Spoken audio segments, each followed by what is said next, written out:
Hey guys, Demunseed back at you here on the YouTube network, and I'm sitting here with 3D Robotics.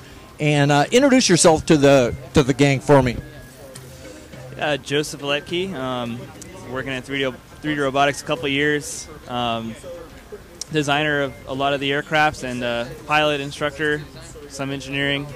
Now I understand the Iris Plus now has just been released, correct?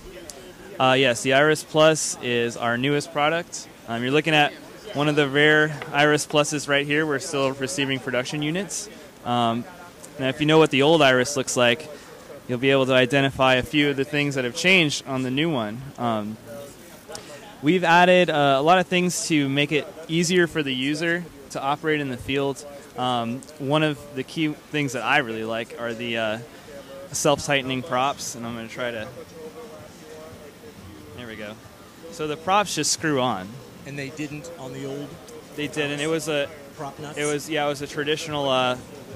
call it like you would find on a RC airplane. And these are self-tightening because they are threaded reverse of the direction of the propeller and the motor.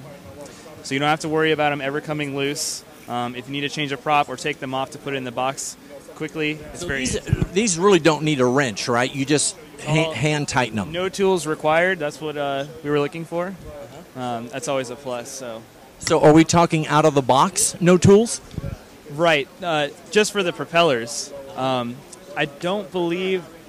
You may have to attach the legs with one set screw. That's so they stay secure. But traditionally, when we put the propellers on, we go fly and we go to put it back in the case that we've designed, which is back there. And the case does not allow the props to stay attached to the helicopter to fit in the box. Now with the self-tightening screw-on props, we can remove them quickly and easily so that it stores smaller for transport. The Iris itself, is it going to come like this with gimbal and everything, or is that an optional that you add on? Yeah, so the way we set it up is basically when you go to buy a car, right? You can get the base model, you can get the upgrades. Not everybody wants a gimbal, and it's an added expense, so you can buy the copter first, add it on later once you get more comfortable, or you can get it fully loaded from the factory, configured as you want. So you just select which options you want on the aircraft, and they will custom make it for you. Gotcha. I see. Now, here's one thing that does have me a little puzzled. Sure. This is, I would imagine, your video antenna here. Now, what's the dipole on this side?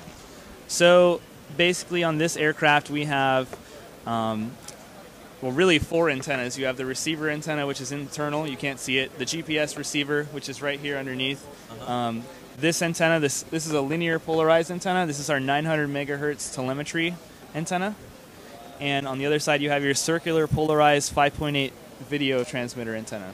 So this is video, and this is a bidirectional transceiver that can communicate to things like this tablet here, which is also... Is this OSD version, telemetry? It's more than... An OSD is an on-screen display. This is more about the health and status of the aircraft while it's in flight.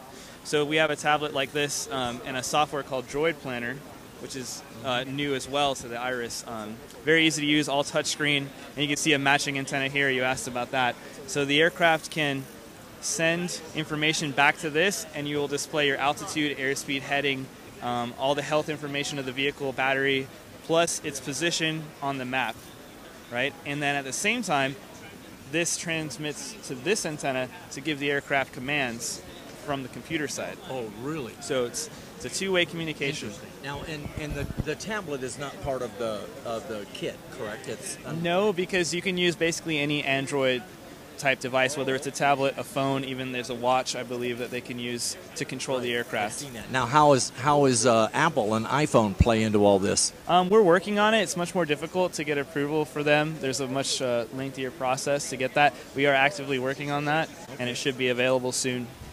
And can you give us a little clue as to how much the basic Iris Plus is going to go for? I believe it's $750 as a base price. Wow, very competitive then. Yeah, and that's like, battery, radio, everything you need to go fly. Telemetry, all the GPS and all the sensors. The add-ons would be, spares, the gimbal and camera equipment, which is not required. Anything that's not required to fly is an add-on. But when you open it out of the box, it's an RTF, which means it is ready to go, ready to fly, everything it needs there. Now, tell me, we're going to get back to class here very shortly, but tell me a little bit about the Follow Me feature. Okay, so the Follow Me feature is a new feature that we've added to mobile devices like these in the Android, like the Droid Planner apps. And what's happening is all of these devices have GPS built into them nowadays. So we're taking that GPS position, and as we talked about before, this is transmitting information back and forth between the aircraft. So we're adding the unit's location to that data stream. So now if I'm holding this and I enable the Follow Me by basically pressing one button, now the aircraft will lock onto the GPS from this unit, and it will set a certain offset distance from you, altitude, spacing, and as you move, it will continually hold that offset position from you, which is awesome if you're skateboarding or... Oh, yeah. I can think of so many incredible applications for this Follow Me feature. Like everything from snowboarding to mountain climbing to off-road bikes and you name it. No, it's great, and I think we'll be demoing that feature tomorrow. If you want to get some airborne footage of that, it's really cool. I can let other people hold the tablet and run around, see if they're faster than the Iris. Yeah. Oh, yeah, that'll be killer. That's really fun. And here's a quick sneak peek at the new Coaxial Quadcopter that 3D Robotics is getting ready to release. They don't even have a name for this thing yet, but it's a pretty impressive machine, so I wanted to give you a quick look at it. All right, gang, I've got Joseph here with me from 3D Robotics, and we're here at the FlySafe certification training in Las Vegas. My name is Jim, Demunseed, here on the YouTube channel. We'll see you for the next one. All right, you guys have a good afternoon.